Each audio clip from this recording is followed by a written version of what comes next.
ஓம் ஸ்ரீ சாய்ராம். எல்லோரும் இன்பற்றிருக்க நினைப்பதுவே இல்லாமல் வேறொன்றறியேன் பராபரமே. நாம் இப்பொழுது உண்மையான சுகம் என்ற நூலை வாசித்து கொண்டிருக்கிறோம். இதில் போன பாகத்தில் பகவான்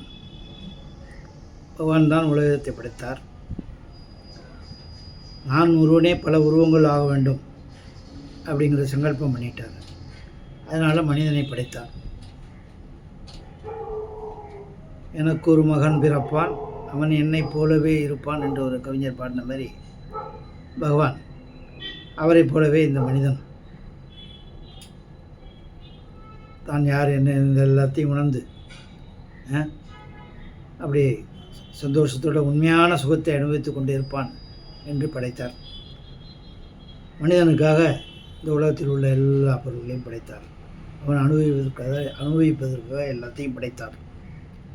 நம்ம மேலே எப்போதும் ஆனந்தமாக இருக்கணும், சச்சித் ஆனந்தமாக அவன் இருக்கணும் அப்படின்னு படைத்தார். ஆனால் பிறந்த மனிதர்களாகிய நாம் அவ்வாறு இருக்கவில்லை.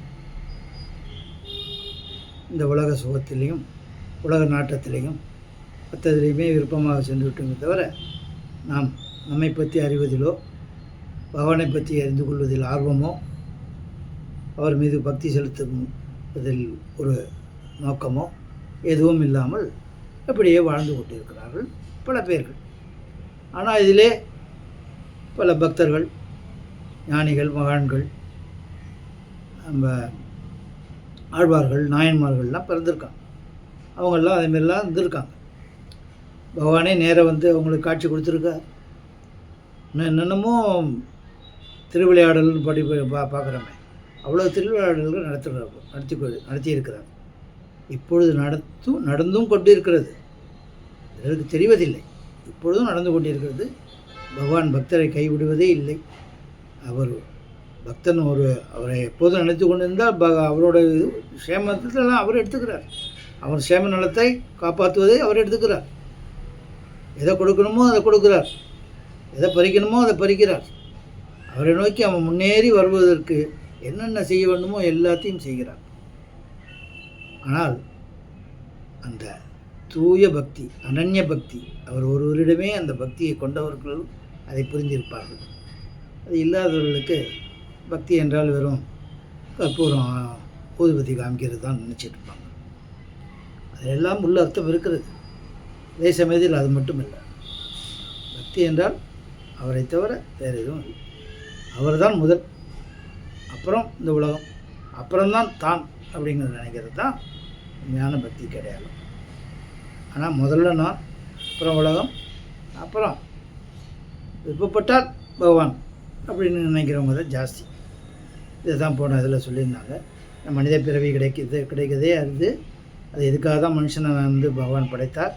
நம்ம இதை விட்டு எங்கெங்கேயோ சென்று கொண்டிருக்கிறோமே. வாருங்கள், எல்லாம் சேர்ந்து பகவான் மீது பக்தி செய்து தாம் யார் என்றெல்லாம் உணர்ந்து நல்ல வேலை செய்து நற்கதி அடைவோம் என்று இந்த மகான் கூறுகிறார். மேலும் சொல்கிறார், தனி ஒருவனாக இருப்பதில் இன்பமில்லை என்கிறது உபனிஷத். இதனை எல்லோரும் புரிகிற வகையில் சொல்ல வேண்டுமானால் பகவானுக்கு தாம் மட்டுமே இருப்பதில் மனம் கொள்ளவில்லை எனலாம். இதுதான் போன தடவை பார்த்தோம். அதுக்காக உள்ள விளக்கம் தான் இப்போ தான் எல்லாம் சொன்னேன். மேலும் பெற்றோருக்கு குழந்தையின்பால் தோன்றும் பாச உணர்ச்சி இருக்கிறதே, அதே மாதிரியான பாவம் தம்முடைய அடியார்களிடம் பகவானுக்கு இருக்கிறது. வைக்கோலில் கோமூத்திரம் அல்லது சாணத்தின் நாற்றம் வந்தால் பசு அந்த தீவனத்தை தின்பதில்லை. ஆனால் அப்போதுதான் பிறந்த தன் கன்றுக்குட்டியை நாக்கினால் நக்கி தூய்மைப்படுத்துகிறது. உண்மையில் அது கன்றுக்குட்டியை தூய்மைப்படுத்துவதற்காக நக்கவில்லை. அப்படி செய்வதில் அதற்கே ஒரு ஆனந்தம் உண்டாகிறது. அதற்கு ஆனந்தம் உண்டாகத்தான் செய்கிறது என்பதை எப்படி கண்டுகொள்வது? அந்த கன்றுக்குட்டியை நீங்களே குளிப்பாட்டி தூய்மைப்படுத்தினால் பசு குறைந்த அளவுதான் பால் கொடுக்கும். ஆனால் பசு கன்றுக்குட்டியை நக்கி சுத்தம் செய்தால் பால் அதிகமாக கிடைக்கும். மாடுலாம் வச்சுருக்கிறவங்களுக்கு தெரியும். பசுவின் நாக்கு மிகவும் தடிப்பானது. அதனால் கன்றுக்குட்டியை நக்க அதன் தோலிலிருந்து ரத்தம் கூட வந்துவிடும். ஆனாலும் தாய்ப்பசு விட்டு விடுவதில்லை. ஏனென்றால் அதற்கு ஒரு ஆனந்தம் ஏற்படுகிறது. கன்றின்பால் உள்ள பேரன்பில் பசு எல்லாவற்றையும் மறந்து விடுகிறது. வத்ச என்று கன்றுக்குட்டிக்கு பெயர். கன்றுக்குட்டியிடம் தோன்றும் பிரேமை வத்சல்ய பிரேமை என்று கூறப்படுகிறது. ஒரு தாய் குழந்தை மேலே வச்சிருக்கிறதும் பசு கன்றுக்குட்டி மேலே வச்சிருக்கிறதும் அதுதான் அந்த உண்மையான பிரேமை. பகவானுக்கு பக்தனின் பணிகளை செய்வதில் ஆனந்தம் ஏற்படுகிறது, திருப்தி உண்டாகிறது. மனிதன் பகவானின் விருப்பத்தை பூர்த்தி செய்விக்க முடியும், அவ்வளவு தகுதி அவனிடம் இருக்கிறது. ஆனால் மனிதனோ சின்னஞ்சிறு துண்டுகளுக்காக, பணம் காசுக்காக, இன்ப நுகர்ச்சிக்காக இங்கும் அங்கும் ஆடி ஓடி அலைகிறான். ராம ராம ராம, நீ எங்கே போய்விட்டாய்? பகவானுக்கே ஆனந்தத்தை கொடுக்கக்கூடிய நீ உனது சுகத்துக்காகவே அலையிறியே, பேராசைப்படுகிறியே. பகவான் பக்தனின் வேலையை செய்வதற்காக இகழ்ச்சியை கூட பொறுத்து கொள்கிறார், புறக்கணிப்பதையும் பொறுத்து கொள்கிறார், அவமானத்தையும் பொறுத்து கொள்கிறார். பக்தனை அத்தனை உயர்ந்த நிலையில் வைத்திருக்கிறார்.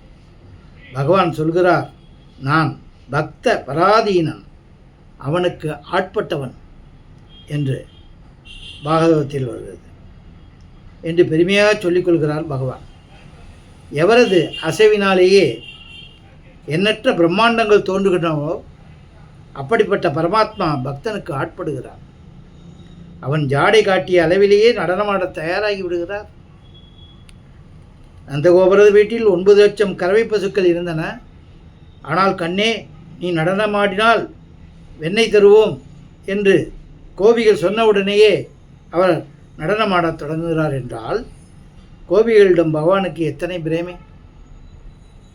நெஞ்சத்திலிருந்து தோன்றும் பிரேமை பகவானுக்கு மிகவும் இனிமையாக இருக்கிறது. பகவானிடமிருந்து எவ்வித எதிர்பார்ப்பும் இல்லை, எந்த ஆசையும் இல்லை. பகவான் நமக்கு அன்பராக இருக்க வேண்டும், இனியவராக இருக்க வேண்டும், இதுதான் பக்தர்களின் எண்ணம். இந்த பிரேமை இருக்கிறதே, அது இருவரையும் பிரகாசப்படுத்துகிறது. அதாவது பக்தன் பகவானிடமிருந்து ஆனந்தத்தை பெறுகிறான், பகவான் பக்தனிடமிருந்து மகிழ்ச்சியை பெறுகிறார். பகவானும் பக்தனும் தம்மில் ஒருவரை ஒருவர் பார்த்து ஆனந்தித்து கொண்டே இருக்கிறார். இவ்வளவு சிறப்பான தகுதியை பெற்றிருந்தும் மனிதன் ஏழையாகவே இருக்கிறான், உணர்ச்சியற்றவனாக ஆகியிருக்கிறான். இங்கே ஏழைன்னா பணங்காசில் இல்லை, அவரை பற்றி தெரிஞ்சிக்காமல் ஏழையாக இருக்கான். பணம் சம்பாதிக்காமல் இருக்கிறவன் ஏழைன்னு சொல்கிறது இல்லையா?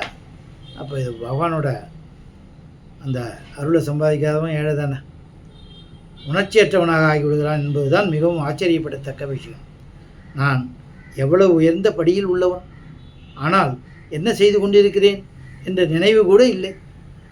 ஒன்றுமே இல்லாத பொருட்களிடம் ஆசை கொண்டு தனக்கு எத்தகைய கேட்டை தேடிக்கொண்டிருக்கிறான். பொய், வஞ்சகம், நன்றி மறத்தல் ஆகியவற்றை செய்து நரகங்களுக்கு போவதற்கு தயாராக இருக்கிறான். பகவானை அடைவதற்கான செயலில் ஈடுபடாமல் விலை மதிக்க முடியாத நேரத்தை வீணாக்கி கொண்டிருக்கிறான். எல்லைக்கோட்டுக்கு வந்தாயிற்று, இப்போதாவது வீழ்த்து கொள்ளலாமே. எப்பொழுது மரணம் வரும்னு தெரியாத, யாருக்கு வேணால் எப்போ வேணால் வரலாம், எந்த வயசுலேயும் வரலாம், எந்த நிமிஷத்துலேயும் வரலாம். சென்று போன காலம் சென்றது தான். இப்போதேனும் பகவானிடம் பற்றுக்கொள். உலகியல் வேலைகளை உன்னுடைய வேலைகளாக கருதாமல் பகவானுக்கு செய்யப்படும் சேவையாகவே எண்ணிக்கொள். இப்படி செய்தாலே போகும், பகவான் திருப்தி அடைவார். நான் தான் செய்கிறேன், இது என்னது அப்படின்னு செய்யாமல் எல்லாமே பகவானோடது. பகவானுக்காக பகவானோடைய நான் வேலையால் நான், அப்படி பகவானுடைய ஒரு கருவி நான். இப்படி ஒரு எண்ணத்தோடு நம்மளுடைய ஒவ்வொரு செயலையும் செய்தால் செய்யும் தொழிலே தெய்வம் என்று கூட சொல்லியிருக்காருல்ல.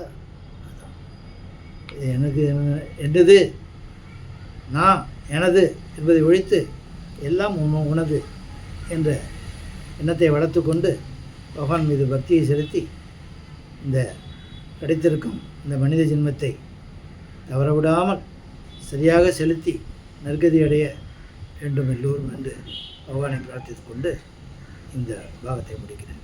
பிறகு பார்ப்போம். ஓம் ஜெய் சாய்ராம்.